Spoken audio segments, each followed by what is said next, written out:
कटवारिया सराय, जो आज आईआईटी दिल्ली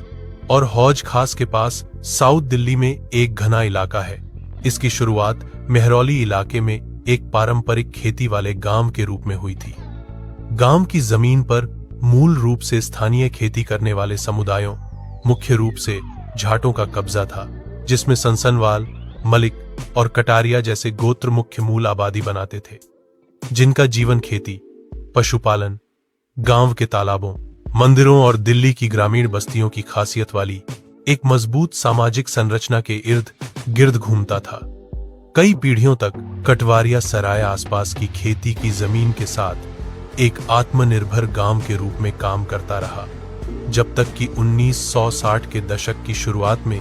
एक बड़ा मोड़ नहीं आया, जब दिल्ली के मास्टर प्लान के तहत सरकार ने खेती की बड़ी जमीनें अधिग्रहित कर लीं, खासकर आईआईटी दिल्ली और डीडीए की रिहायशी कॉलोनियों की स्थापना के लिए।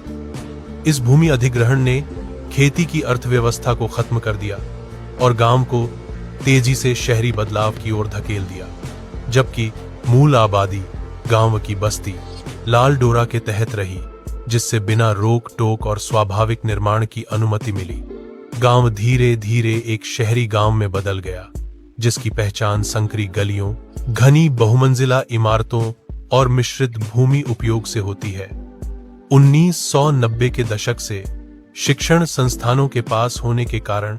छात्रों, प्रवासियों और युवा पेशेवरों को आकर्षित किया, जिससे गांव वाले खेती से पीजी, हॉस्टल और दुकानों के जरिए किराए पर आधारित अर्थव्यवस्था की ओर चले गए। आज कटवारिया सराय एक बहुआयामी पहचान को दर्शाता है। कंक्रीट की घनी आबादी और आने जाने वाली आबादी के नीचे एक जाट बहुल ग्रामीण गांव की यादें बसी हैं,